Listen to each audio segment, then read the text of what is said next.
Voices from the Mausoleum is brought to you by the You Run Podcast Network and yourunpodcast.com.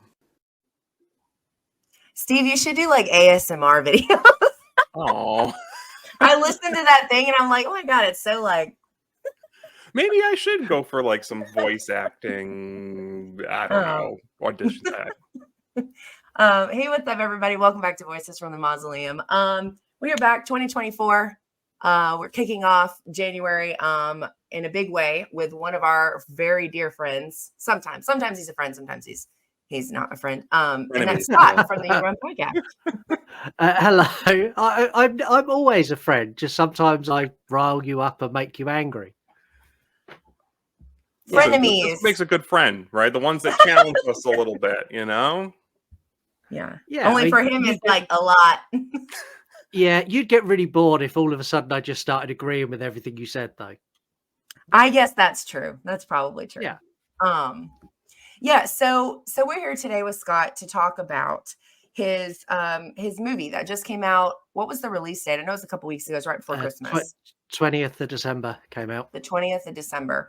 And that's his found footage movie called It Is With You Now. We'll kick it off with the trailer and then we'll jump in talking about it.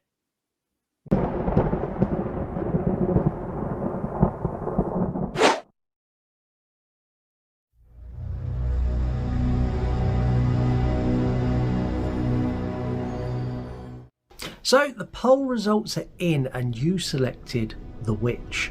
You don't want to see me sat here anymore. This is Investigate. You want to see me up and about and out and doing stuff. So let's do it. Here we go. So I'm going to get my video on. So I'm now videoing Kane. We're videoing each other. This is good. Thumbs up.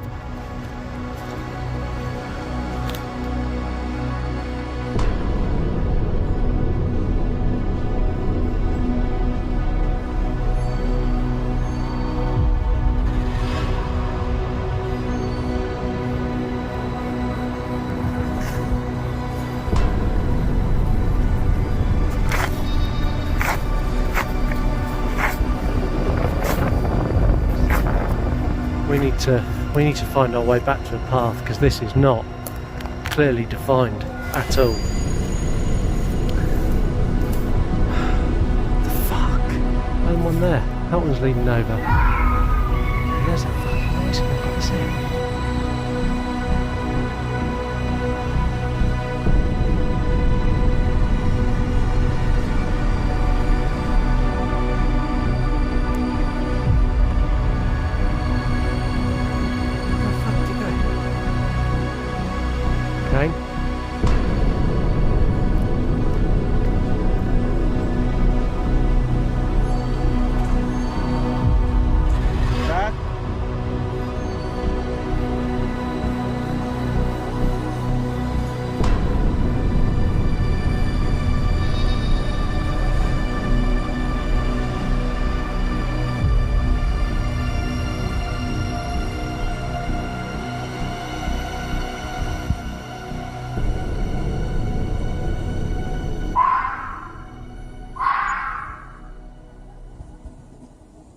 Yeah, so It Is With You Now is available now on the You Run podcast YouTube. You can watch the entire thing for free. We'll put a link in the description for this episode.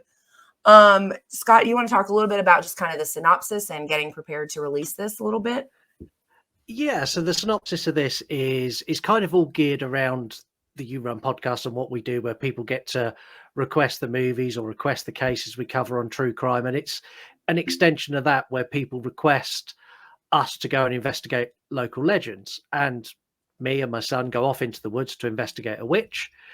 We complete certain tasks to resurrect said witch and bring her back to life, and then she torments me, is pretty much the gist of it. Yeah, it's the perfect setup for found footage. It's a really basic premise. Yeah. I made it basic for a reason. If things are too complicated and too much in-depth sort of backstory and plot in found footage, I find that it doesn't work always. You need found footage to be very sort of step by step, as opposed to creating deep laws within found footage is very difficult. Sure. Yes, it gets lost in translation. Yeah. Yeah. And found footage is one of your favorite subgenres. Is it your favorite though, or is it just one of your favorite?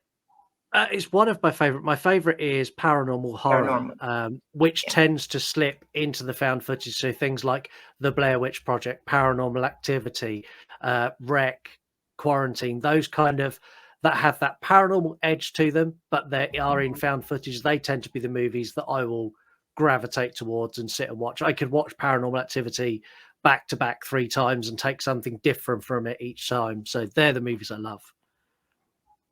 Yeah. I think that probably comes through, I think, pretty clearly. Yeah. in this. What is it about found footage that you love so much?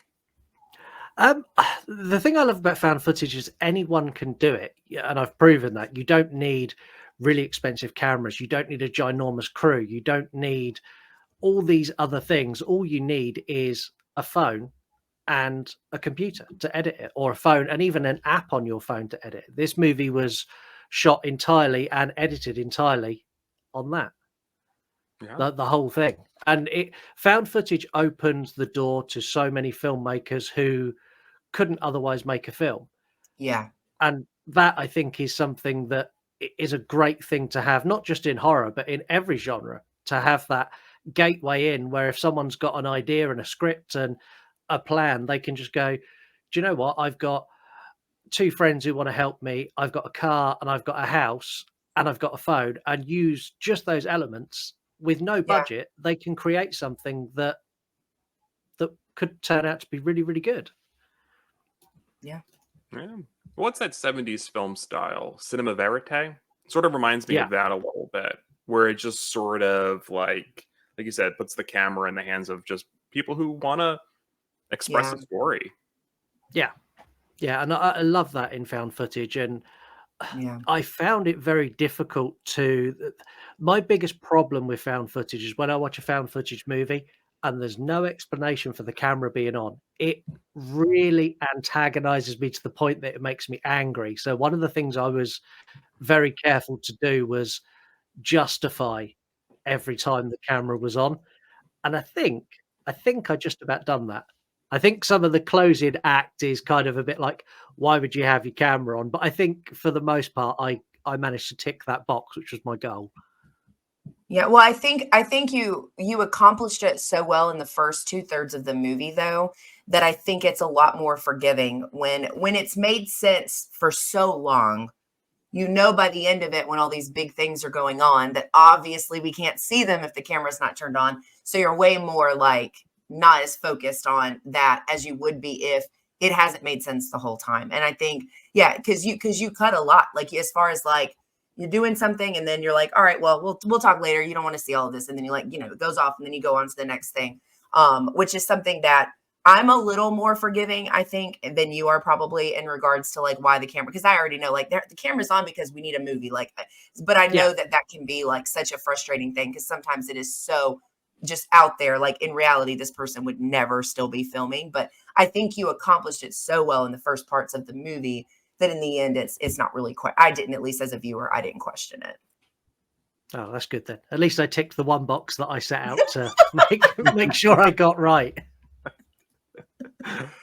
Well, what was the sort of the idea behind tying the movie into sort of your own YouTube experience? I think it's such a clever idea. It's sort of this like totally agree. viral marketing sort of moment. Yeah. It was. And like even in the opening of the movie, when I'm talking about what I'm going to go and do, I blatantly advertise my other shows. The idea behind it was, I'm not the world's best actor. I'm not an actor. My son's not an actor. So the only way for me to do something was to make it just me. And then it was trying to work out how I make it just me without making it seem really false or really forced. Yeah. And the way I tied it back was, well, it could just be another show. Even to the point that I put out some marketing really early on where I announced You Run Podcast Investigates as a real thing. And I launched that. Yes. I was advertising that for about 6 months before I let anyone know that it was a movie. Mm-hmm. So I geared it all as this is going to be a brand new show and you can send us off and do these things. And then I dropped the first teaser trailer with the Investigates logo. And that's when people started going, oh, you're making a film. It's like, yeah, yeah, I am. I think if you actually like, if this was if you really set this up, I think people would have you doing all kinds of crazy stuff, like for real. Like if you just open the floodgates on that, like they'd have you doing all kinds of stuff. Yeah, which is why it was a movie and not a real show. Could you imagine the places I'd be sent and the things I would have to do? I can't. Were those suggestions that went along with The Witch your ideas, or did those actually come in from when you mentioned the show? So The Witch, there's a local legend near us about a witch that haunts the woods. And I took that idea of like, okay, Witch in the Woods, that's been done. The Blair Witch Project has done that. How do I make that different? And then it was, well, what if we could actually bring the witch back? Let's take this legend that there is a witch that walks through the woods and screams, and let's push that a little bit further. What did the witch do? Did the witch have a backstory? Why is she haunting the woods? And that's when it come up with, okay, the witch was taken, she was killed, she was killing people from the town. And how do we then bring her back? And it was all about making the witch a real threat as opposed to just a noise in the woods. Yeah. But yeah, it all come from a genuine local legend. And yeah, some of the nights filming in the woods, there were, because we've got wild horses and wild deer and wild boar and things like that in the woods where we are. So you'll be filming and you'll hear like crunch, crack, and you're sort of like, what was that? I don't like this. So some of the elements are filming in the woods at night is genuinely scary. We went out, there was only 4 people in the woods, and we were a good hour hike into the woods when we filmed that final segment. And we were out for, 5-6 hours, and we reshot that over 3 nights. So we shot the first night and we had a random person in the woods at 2:00 in the morning. So we were filming, and all of a sudden, like I was filming and I'm filming this way, and I can see someone off camera just kind of went, and I went, what? And they went, behind you. And as I spun round, the torch was on. There was a guy, I don't know, 100 foot away in the bushes. And I sort of went, are you okay? And with that, he kind of like went back into the darkness. And there's 4 of us, and we're all fairly big guys. And we kind of went, well, we'll go that way and see where this guy went. And we couldn't see him. And then a little bit later, he popped up again. And a little bit later, he popped up again. And we filmed that segment in that area the first night. And the second night, we went, we're going to film somewhere else. We're not going back there. But he was really creepy. He was quite a big guy. He had like a big coat on, big hood. I wanted to get near him because I wanted to ask his permission to put him in the movie. I was thinking the same thing. There's your thread for a sequel. Yeah, the thing is, our reaction to it was brilliant. And I would have, had I got hold of him and had he agreed, I would have reworked the plot of the movie to add in the additional people who were there as characters to the movie to make that work. Because it was genuinely terrifying. And like us filming each other as we were coming out, there's like, oh, this is awful. Where is he? Where is he? So yeah, filming in the woods at night has certain issues that you don't expect. At no point did I expect to find someone at 2 a.m. an hour's hike into the woods. Yeah. I mean, I guess you never know what you're going to find. Yeah, exactly that. And we've all had discussions of, was he just a crazy person? Was he maybe a wildlife photographer? Was he a serial killer? Could have been anything. Was he trying to bring the witch back? But maybe. Well, there was your possible plot. You know, you come in across someone else trying to do the same thing, and everyone's sort of stuck in this little witchy Oh loop my of God. Little, sorts. like a witchy time loop. Yeah. Oh my God. There's just people everywhere. That would have been funny. Yeah. The general So public are scary. agreed. Yeah, if I didn't ever Yeah. have to leave my house, I wouldn't, I swear. Yeah, me too. So like the other ideas though, like the random ones that you end up obviously like not doing, were those ones you just made up on your own, or did those come from somewhere? Everything was just kind of inspiration from movies. So there's a couple of little nods in there, like the camera coming through of the Evil Dead. That is a direct reference to the Evil Dead, where you get the found footage camera chasing me Yeah. through the woods. There was a nod to From Dusk Till Dawn at the end of the intro to the Investigate show, where it says "Let's get rambling." So there Oh was yeah. loads of little things that sort of come from my horror loves that I wanted to put in there. Obviously, there's loads of Blair Witch, loads of Paranormal Activity. I drew a lot from Yes. those movies, but Yeah. trying not to copy them.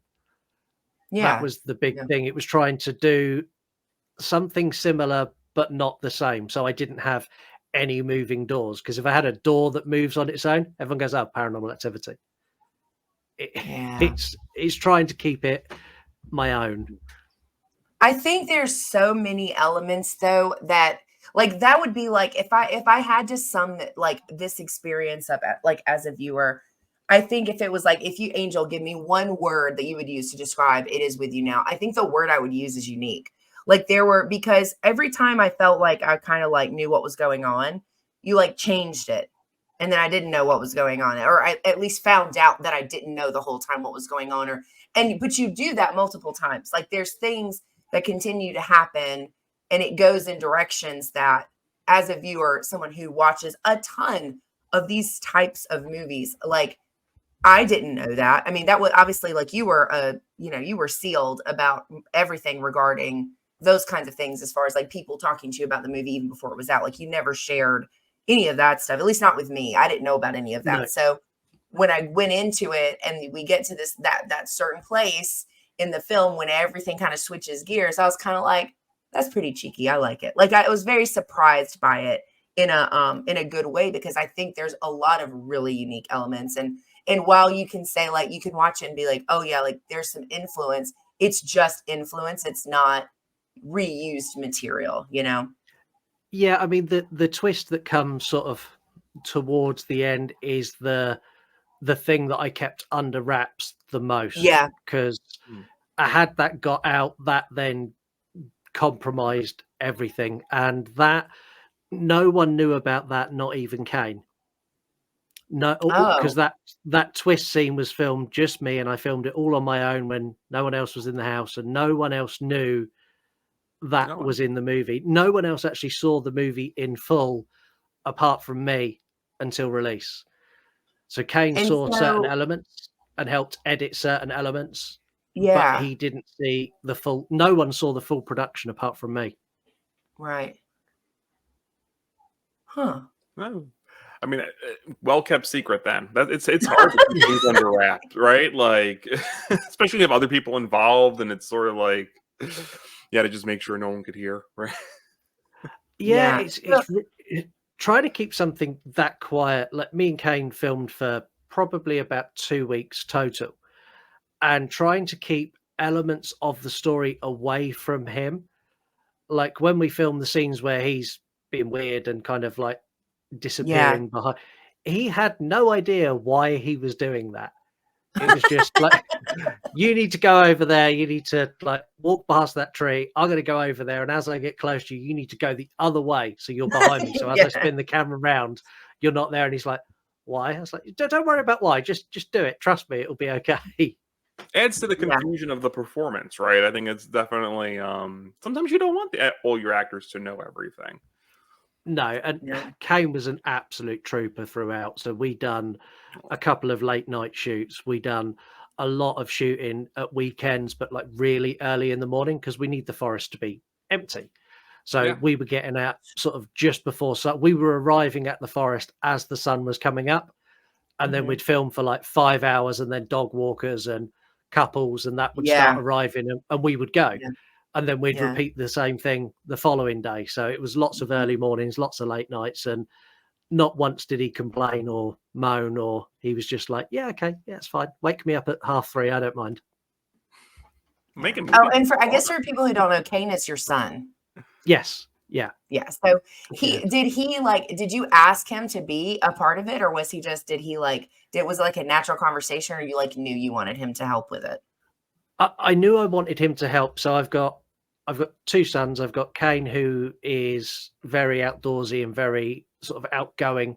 And then I've got CK, who's the technical wizard. So CK helped with loads of the editing. He helped with loads of he knows the forest really well, same as we do. And I'm like, I want to film in this area. And he's like, no, don't go there, because you get you're too close to a road or whatever. And he's like, go and film here.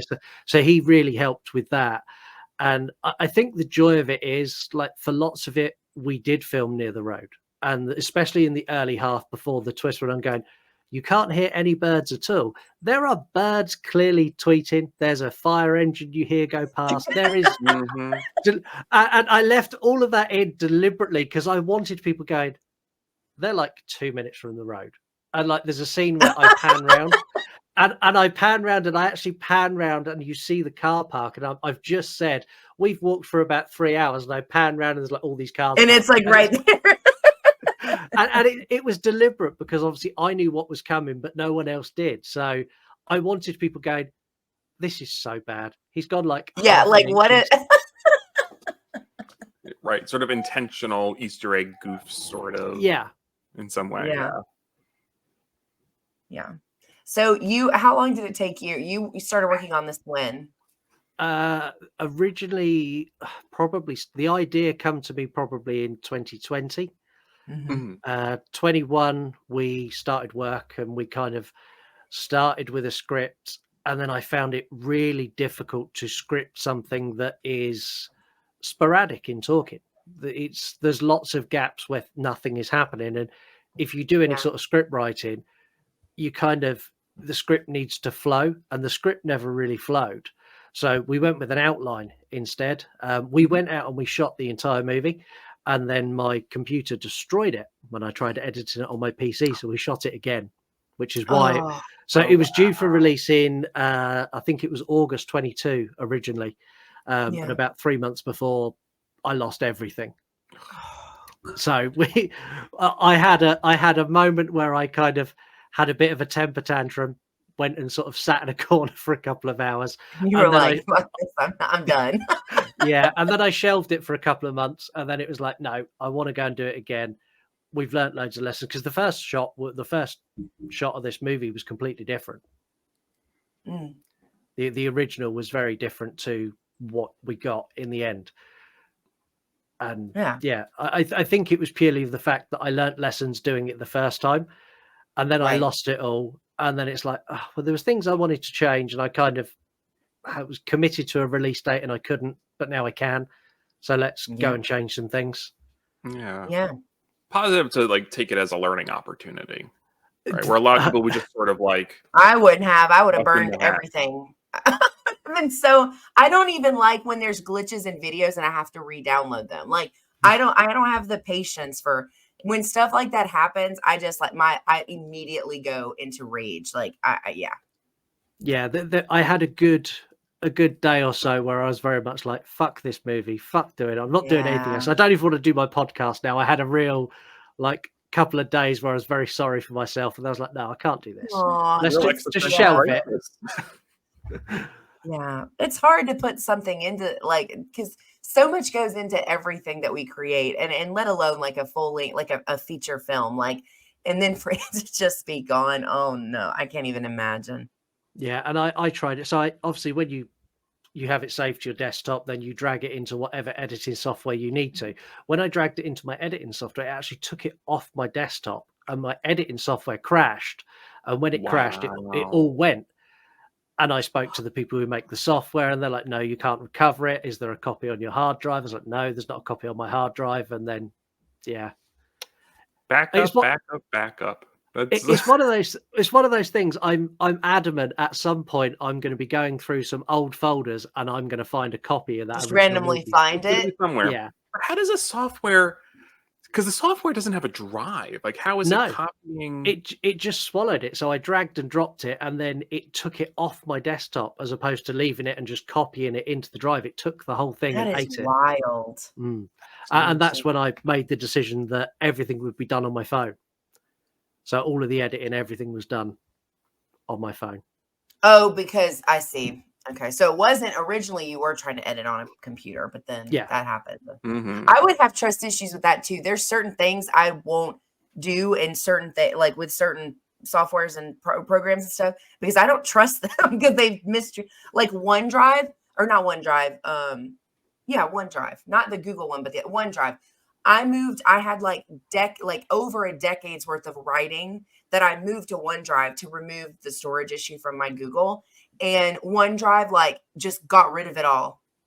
And now I don't use OneDrive for any reason ever. Like, I will not use it. Like, no.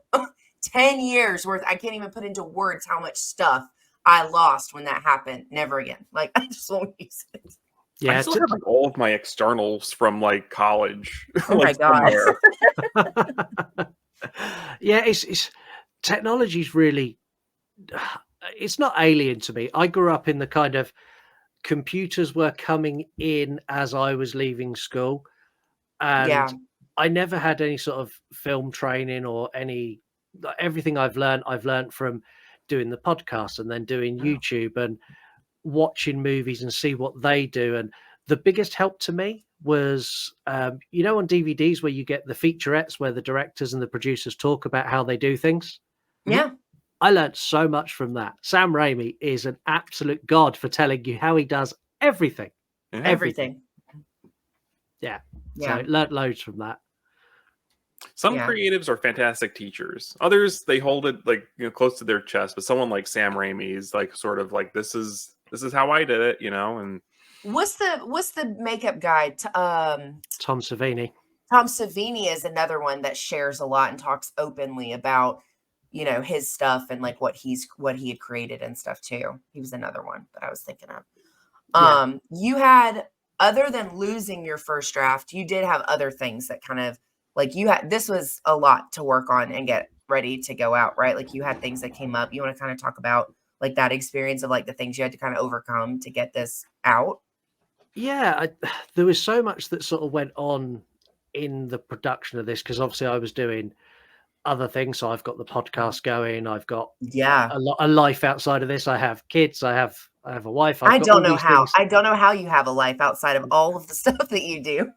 I don't sleep. That's the long and short of it. You're an insomniac. That's right. Yeah. Yeah. So most of the stuff I do gets done early hours of the morning. Like my day starts at 4:30 every day of the week, not through choice. I just wake up, and between 4:30 and sort of 8, when the rest of the world gets up, I've got so much time on my hands. And this is where I edit my shows, and this is where I spent time editing the movie. And I think one of the biggest things I struggled with was getting things edited in an order that made sense, because we didn't shoot this in order. Right. So we went out and we shot all the night stuff, then we shot some of the day stuff, and it was trying to get everything right, and things like my facial hair. Like there's a part in the movie where I actually mentioned that I've had a shave, and that's because we filmed out of order, so I had to shave, because I couldn't be sat there like this when in the scene previous I just had like some stubble. So it's like, how do I overcome that without reshooting like 2 hours of footage we've already got? Yeah. But we went with the Blair Witch approach to this. We shot so much footage, so much. I mean, we probably shot 10 hours, 15 hours worth of footage that we then cut back and edited down. And yeah, it was a challenge. It was fun, but it's the hardest thing I've done by far. By miles. I can imagine. Yeah.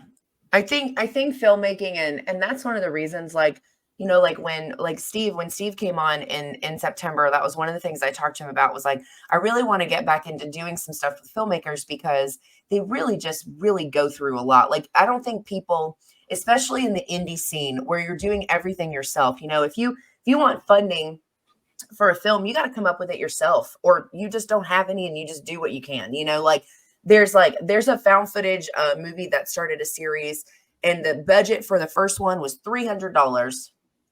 And it was like, because that's what you have to do as an indie filmmaker. You just have to make it happen. And so it's like, and learning about the different people that go through that process is always really interesting to me, because there are indie films that make top lists that mainstream films don't make for me, because they're better. They're more creative. They're unique. They're more passionate. They're more like, so it's always interesting to hear about the journey of what a film started out as versus what it ended up as when you're talking about indie filmmaking. Yeah, I say budget wise for this, there was a couple of permits I obtained, and then that we used those for the initial shoots. And then obviously all that footage was lost, and I didn't want to get permits again, which was hence why a lot of night shots. Under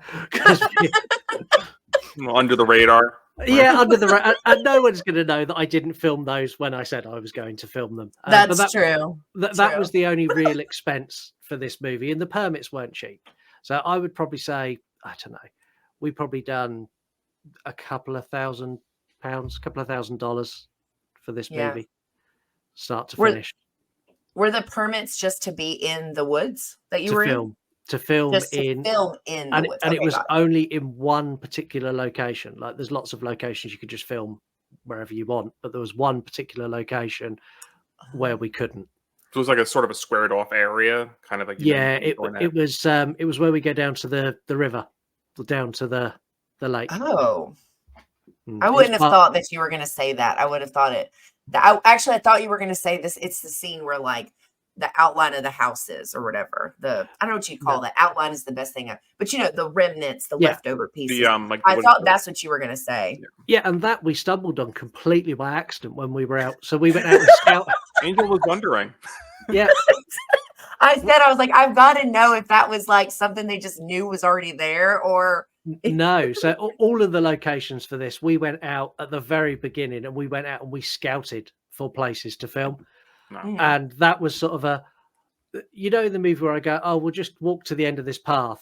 Okay. It's like, if there is an end, that was a replay of the original conversation we had when we were walking down that path, because we've been walking for ages when we got there. And then when we found it, I was like, this is absolutely perfect. And it just worked. And all the locations were just ones that we stumbled on. And like the amount of questions you get asked if you walk around with a camera, which is why everything's filmed early and late. It's really? They had people like, what are you doing? Why are you filming this? No, so we were taking just still shots. This is when we were out scouting, and a little old lady came up to it. Oh, if you're trying to get photos of the horses, you want to go up onto the field. And then it's like, how do I explain to her that I'm not trying to photograph the horse that's like in the trees behind where I'm stood? Oh, well, that's so wholesome. But like, well, make it she's like movie. Wanting to make sure you see the horses. Yeah. You can add the horses as part of the witch lore. I don't know. Yeah, the animals is something we catch quickly as we drive through. We show them briefly, but honestly, the animals plagued shooting. The amount of times early in the morning you're like, I'm filming Kane, and he's kind of like wandering off like this, and then just a random horse will just stroll through. It's like, oh, come on, man. And that happened loads. And we had a moment where it was night and we were trying to be sort of quiet, and so you just got the crunching of the ground. Yeah. And as we're doing that, we got it's like a random cow stood in the dark just making noise. Listen, the cow was looking for their 15 minutes, Like, this is my moment. Oh my God. Because you said, I know you mentioned this already, because there's boars. And boars are aggressive, because you had said when we were chatting about the animal thing on Instagram. I didn't find this out until after we'd filmed and edited and released it. It was actually a relative who'd watched it. She's like, where were you when you filmed that bit there? And I was like, oh, we were here. She's like, oh, do you know that there's loads of wild boars around there? I was like, no. And as we were walking around that area, we kept hearing like rustling in the bushes and like weird noises, like and I was like, oh, it must be horse. I thought it was horses. Do you know when they do the thing with their head and they sort of go? Yeah, I thought it was that, but it turned out that it was more likely wild boars, which again, had one of those burst out of the bushes, would have made the final cut without a shadow of a doubt. They can be really aggressive. They're like territorial or something, right? Like they. Yeah, very, very territorial. They've got big little tusks here, and they sort of do that, and yeah, they could do you a lot of damage. So they're heavy. Like if they ram into you, it's like that hurts. Yeah, would have made a really interesting edit though. So how did you do all the blood effects? No, that was actually blood. The wild boar attacked me. Hey, it's budget friendly. If it's your own, right? The film gods were just trying to help you out and give you something to work with. Yeah.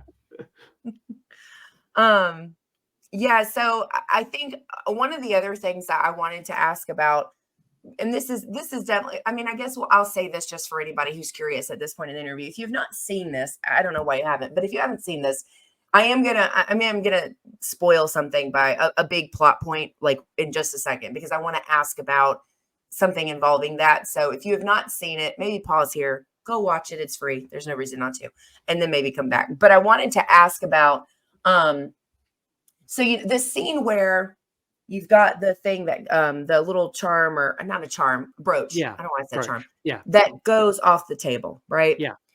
Later, we learn that wasn't supposed to be real. Okay. Yeah. And I loved that.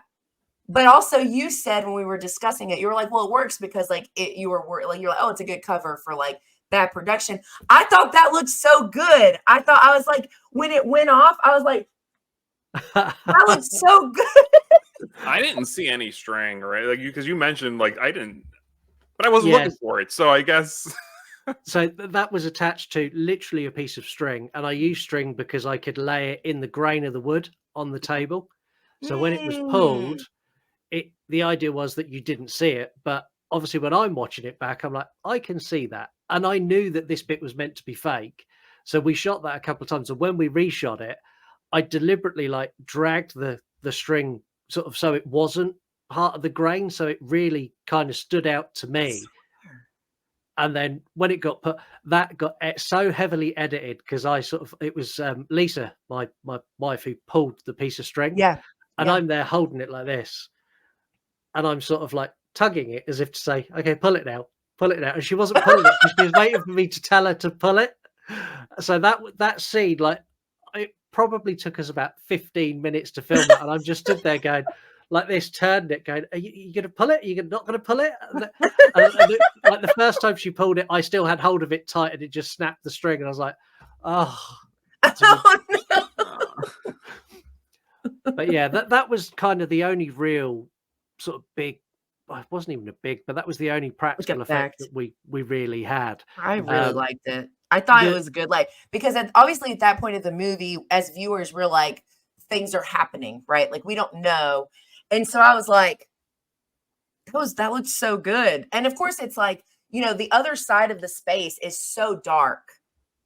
Yeah. That I'm always, especially when I watch found footage movies, because there's always shit in the backgrounds, I'm like staring at that dark space, like waiting. And it just built up to that moment of it going shwoop, and just like going into the other. I thought that was so good.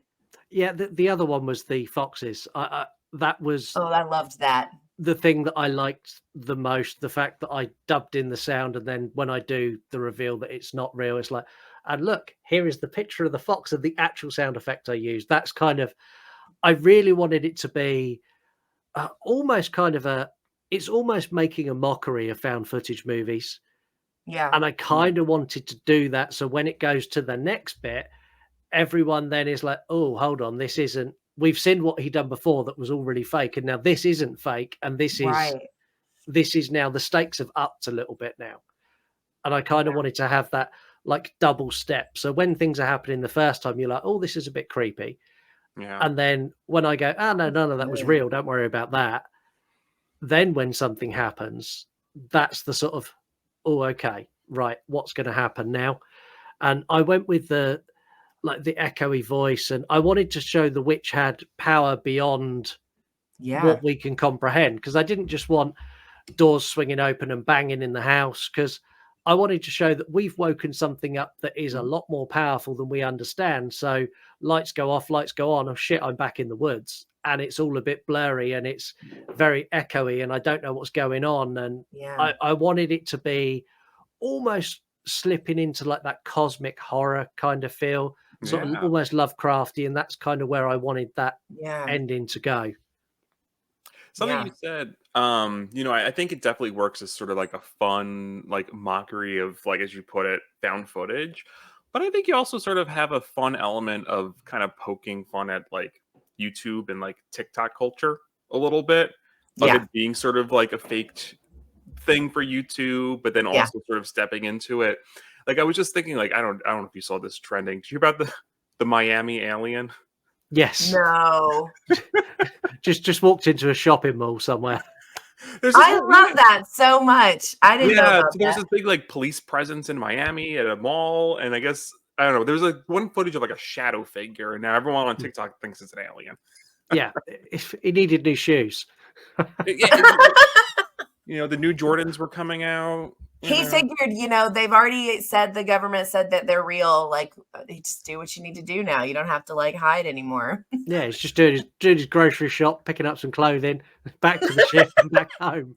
The aliens. I'll have to look that up. I didn't hear about that. That's funny. Yeah, brilliant. But people are running with it, right? Like, and it's really like, I mean, I don't think anyone's like faked footage, right? But it's more of like they're taking something like one little thing and sort of spinning it off, and for TikTok clout. And I liked the idea of doing that fake out, of showing people that not everything you see is real, and a lot of these things are really easily faked, which is why I explained this is how we've done this and this is how we've done that. It's very much a case of, one, it helped cover production issues where we were close to roads and you could hear that we weren't deep in the forest. It also covered like the string that when I was watching it back, I'm like, I can see that's a bit of string. I need to cover that. And it helped cover those, but it also gave me an opportunity to give everyone a, oh, you bastard moment. Yeah, it just adds to the trust issues that exist for people who work with you. That's all. It definitely does. You know what? I will say that kind of moment in like, this is done in I haven't seen it done like this before, but what it did kind of remind me of is that moment in Grave Encounters where they go from faking things. Oh, I'll give you $10 if you say you saw a ghost. Like, and they're doing all these things, and they have the actor and they do the weird stuff, and it's all fake, and they know it's fake. They don't even believe in it. And then things change. And it was whenever I experienced that for the first time as a viewer, it was with Grave Encounters, because that was like, that was kind of what pulled me back into the found footage, my love for found footage. And it was like, there is something so hopeless feeling about going from thinking something is controlled to then realizing that it's not controlled and you don't have any control over it. And now you are just at the whim of whatever this force is or whatever. In this case, with the witch, and then like all of that, it's just such a dreadful feeling of like all of that safety is now completely removed. And I really loved it. This was a very unique way to do that kind of feeling, to give to an audience. Yeah. So I had a couple of ideas of how to, I think every decent found footage needs to have some sort of twist or some big step up to take it to that next level. And I had a couple of ideas of how to do that. And it was always to bring it to the level it is now. So when we go out and do this again, that's our starting point. Yeah. So if we ever do this again, we're going to start at that level and then go from there, and then twist it again and twist it again, because I've got a couple of other good ideas of how to really make the audience shout at me, which is kind of what I'm going for. Now, are we building a You Run universe? No, there is a sequel in the works, which will be released on the 20th of December this year. Wow. So you're claiming your stake in December, sort of like what Star Wars did when they came back. Yeah, it's with you now, Back to the Woods. Oh, Back to the Woods. Yeah. And you've already started filming, right? Yeah. Yeah. We've started filming. We've got a slightly better budget. We've got a lot more knowledge. Oh, sure. I'm sure a lot more knowledge. Yeah. We're taking it to, so where it ends, we're going to jump forward a bit in time. We're going to have some character changes. We're going to have a real step up in tension and a real step up in scares. This movie is designed to scare people, whereas the first one was more having a bit of fun with it. This one I would say is a real found footage horror, pure horror movie from start to finish. So I'm excited, but again, no one knows that. That's an exclusive for you here. It's not been announced yet. That's exciting. And I know fans are wondering, is our ingenue coming back? There is going to be probably a cast list of 40. Jeez. Maybe a little bit higher. I'm not going to say how all of those cast are going to integrate into the movie, but all of the cast will be contacted shortly. And that was no pressure to be like, you better put Angel back in the movie. It was like, I'm not like her agent or anything. No, there's going to be lots and lots of people that everyone knows that I'm going to try and rope into it this time. Mark's going to have a bigger role if I can get him to commit to times. Mark kind of seemed like such an asshole in this movie. I was like listening to his. Okay, so cameos. I was going to bring up cameos. So that's like a good segue to that. So there's several cameos in this from people that you work with, that are content creators. And so Mark's phone call where you call him because you can't find Kane. Yeah, I was like, Mark is mean. I was like, why is he so mean? He's like, I can't do your bit right now. He's like, if this is a bit, I can't do it. Like, and it was so. Like, it felt so real, like, and I was just like, Mark is so mean. Like, yeah, but ouch. Yeah. The thing is, though, he's worked with me for a long time, same as you've worked with me for a long time, and you know there are times I will push people to that level. Where you've called him though and said somebody was missing. 100%. If I rung him now and said someone was missing, he would think it was a bit. 100%. You damaged Mark. Poor Mark then. Well, now you solidify it because now it's in the movie. So. I have really damaged Mark. We've got an episode coming out in a couple of weeks, maybe next week, which is arachnophobia. If you think I damaged Mark before, I broke Mark on that episode. Oh no. Like completely broke him. We have a new game and Mark has got the worst arachnophobia in the world. And we share lots of photos and videos and things throughout the episode that he struggled with, I think is the politest way to put it. Oh, no. If he ever takes you to court for mental distress, you know, you've got all like the receipts now.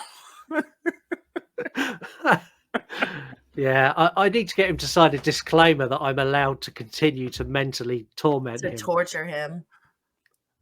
Yeah, so Mark has the phone call, which I really loved. That was super believable. Like he did really good though. Like I definitely was like, it felt very real. Then you've got Heather. Heather is in this. Yeah, Heather's it's an episode of True Crime that's True playing Crime and in the background, and you. And me. Yeah.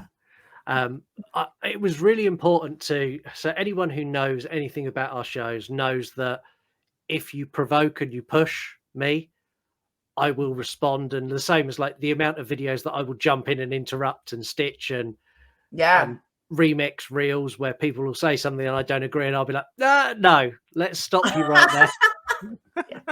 And that's something that anyone who knows the show knows I'm like that. So to have you at the beginning, almost like poking the bear, was kind of, I wanted that to be in there. I thought it was important to give me a reason to go do it. That it wasn't my idea. It's that someone has gone, well, no one does this. And I'm kind of like, well, hold on a fucking minute. We do that. That's exactly what we do. How dare you? That's kind of where I wanted to start. And it worked well with you because we have that. You deliberately do things to poke me and vice versa. to get reactions. And I think it worked. And anyone who knows our dynamic already understands straight away, like, that was the perfect choice where to that's have coming Angel. from. Yeah. Yeah, I was I didn't know what to think when you asked about it, because obviously, like, I've never done anything like that. And I was very upfront. I was like, I can't act. And you were like, no, like, you don't have to act. You just to be yourself. I was like, oh, I'm very good at that. I can do that. It's a hard line, because it's hard to think of yourself as like a character, but when you're like making a movie of yourself as that character, like having that in mind to be like, okay, so this is actually the motivation. This, like, the reason behind all of this is, because the evidence is there in like life in your own videos, but you'd have to represent that in some way in the film itself. And I tried to give myself a slightly more of an asshole persona than I actually have. So like, there's times when I'm digging at Kane or moaning at Kane, and there's a couple of times where you'll see, like, he'll say something and I'll be like, shut up. I deliberately done that because I wanted people to I didn't want people to be on my side. I wanted it when that twist came, like when I do the reveal of, oh, this is all fake, I wanted everyone to be angry. And then when I get to the point where things actually happen, I want everyone going, yeah, you're going to get what you deserve now. You asked for this. Yeah. Yeah. And that's what I wanted. So I kind of took how I am and I tried to step it up a gear without making it too unbelievable away from my actual personality. Yeah. I love a character comeuppance. What was that movie? Like Dash Cam? Yeah. That Dash Cam. The look that Angel was given. I mean, you weren't to the level of like that annoying. No. That's not a fucking character. That's who she is in real life. Ugh. Oh, really? That's who she is in real life. That is my biggest issue with him giving her a platform. That's who she is in real life. She was not acting. Ugh. Oh, wow. I didn't know that. She is a garbage human being. Yeah. And I'm so disappointed because, like, I won't even don't. Steve, I don't even go down that rabbit hole. But no, that's sorry I brought it up. No, that to me, that ruined that film. What you did added to what we needed to feel as an audience for the reveal and the after. That's the difference. Well, no, I'm saying you were. And I think that's what you were saying. I'm sorry. You weren't like a garbage person in the movie. No. Well, no. But like, I'm just a general character come up. It's very Twilight Zone-y. Yeah, that's kind of what I wanted at the end. The sequel, I think everyone will be a lot more on my side, I think. Because I am back. Yeah. Spoiler. I am back. Kane is back. But there's going to be a much bigger cast around us and a lot more going on. And I think we're going to start with the best bit that the bit I'm most excited for is the how. When I pop up and go, hi, welcome to You Run Podcast Investigates, the how is going to be there. Yeah. The how I'm there is going to be I'm going to open with a big twist is how I'm opening the new movie. That's fun. So a deep tease for December. Yeah. Do you know, I mean, I know you said you're working on like trailer stuff, but do you know when you think you might have one ready? Teaser trailer will drop probably early Feb. Okay. Wow. Teaser. That's then pretty soon. We'll have full trailer probably August, and then extended trailer will drop in November. Wait, so when did you start filming the second? About 25 minutes after I released the first. Okay. So it's been okay. So we have a few weeks under the belt now. Yeah. We filmed a decent amount, I think is the best way to put it. I could probably release it earlier, but there's going to be a lot more filming goes into this. Like we filmed probably 6 or 7 scenes, like early scenes, and we've done like 30 takes of the same scene. This is, I've learnt now from all my mistakes in the first one, and there are mistakes. I know the movie's got issues, and I'm not blind to those, and I've listened to feedback I've had from other people, and that helps. People who give critical feedback in a good way is really, really helpful, not just to me, but to all filmmakers. So if you say to a filmmaker, it was really good, but why didn't you do this? Or I'd like it if you'd done that. I think most filmmakers take that on board and go, actually, that's quite a good idea. I mean, some of the suggestions I had, I was like, no, no, I don't like that. Well, you know what's right for you. in Yeah. general. Right. Yeah. Yeah, and it's taking constructive criticism, whether it's doing a movie or a YouTube channel or a podcast or whatever it is. If you're putting content out into the world and you're trying to grow an audience, if members of your audience say, actually, I'd really like it if you'd done this, or can you change that? If you take that on board and make those changes, you'll naturally grow. And that's kind of what the You Run podcast was built on, letting everyone else make the decisions for us. That's why it's so easy. I don't pick any movies. I don't pick any cases. I just go, yeah, what do you want me to do? Yeah. I'll be honest, it's out of laziness. It's purely out of laziness. But it's a fun, creative challenge. I mean, if laziness is what brings you there. Yeah. Well, and you're the only one that does that to that level. I mean, I've done polls for special things, or, people do stuff like that. But as far as like the level of control is, especially with the horror movie reviews, like it's very like unique to you. Like that's your brand. Yeah. Yeah. And it's really quite entertaining because as we've grown as a brand, the amount of other shows that I've now seen start to do it. Similar things. I always take it as a compliment. Occasionally I'll do a reel kind of going, I know there's people doing this too. We done it first. And occasionally I'll drop it into the episode. Welcome to the first ever show run and controlled by you. There's others now, but we were the first.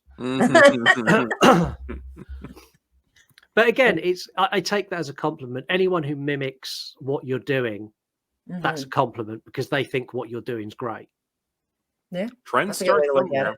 Yeah. Yeah. Yeah. Well, cool. Well, Steve, did you have anything else you wanted to specifically ask? I'm just excited for what's coming next, dude. Like, like you said, it would be a really harsh expectation on yourself to be like, the first feature-length film I ever do is gonna be perfect. Like you were just saying, it's like you got to be open to like sort of like you said, the constructive criticism and what have you, and you're gonna learn lessons. But I think for a first go around, I enjoyed it. Yeah, it's one of those like I've seen so many people who sort of start making independent film and they make a couple of shorts or maybe 5 or 6 shorts, and then they'll do an hour-long movie, and then they'll do a feature length. And I kind of had this story that I wanted to tell, and I knew I couldn't tell that in a short. And there's elements of this that I extended to make it fill a feature film, and that's because I didn't have the budget to do the movie you're getting next. Yeah. It's as simple as that. This was an exercise to learn what I'm doing and why I'm learning what I'm doing, put some money aside. So when I make the movie that I really want to make, I've got the funds and the skill and the ability to deliver what I had in my head at the very beginning. Yeah. You could sort of do maybe an Evil Dead 2 with this next one, where you could maybe retell a little bit of the first movie in the context. You know what I mean? Sort of what Sam Raimi did. Yeah. Yes, Sam Raimi basically made the first movie, but I could do that better. Let's make it again, and we'll just call it 2. And no one will question us. It'll be fine. And everyone went, yeah, that's great. Well done. I questioned it the first time I ever saw it, but it's because I was super late to the game. I didn't see those movies until I was older. So when I watched the sequel, the 2, when I watched 2, I was like, why is he back here? I was like so confused. I've seen this before. He's been to this cabin before. Why is he going? Yeah, I'm like, why? What is going on? I mean, it's the original requel in a way, but a really remake requel. Remake requel. Yeah, we could probably do that on remakes. Oh, do we have to? We don't have to if you don't want to. The only things I was obligated to do was the other Black Christmas. I have done it. This is for Henrietta. You got to cover some Henrietta. Yeah. Well, first of all, thanks for asking me to be a part of it, Scott. It was a very unique experience for me, and it was really cool to see it all come together with my face on the screen. It was a little weird at first, but I really appreciated being a part of it and being able to just kind of like knowing you before this, and then getting to see what you've come up with and what you're doing, and this like different type of growth was really cool. So I was really, it meant a lot to be a part of it. So I did want to say thank you for including me. No, you're more than welcome. It had to be you. There was no one, there was no one else anyone would have bought that believable that would have riled me up enough to go, do you know what? I'm going to create an entire show because you've kind of called me out a little bit. Because you were talking shit. Yeah. Yeah. And then, obviously, thank you for talking with us about the film.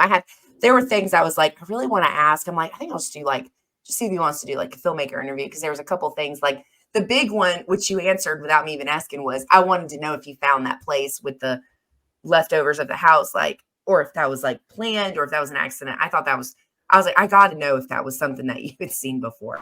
No, everything, every location, every place we went was fluke. A lot of the night shot, when we done all the night shots, that was, we walked to an area that we knew, and I deliberately wanted it to be somewhere that we weren't overly familiar with. So once we got to the area we knew, we walked for like an hour in a direction into the woods that we'd not been before, and then filmed. And we had some mishaps. Like I was running around and it was really swampy. We'd had loads of flooding.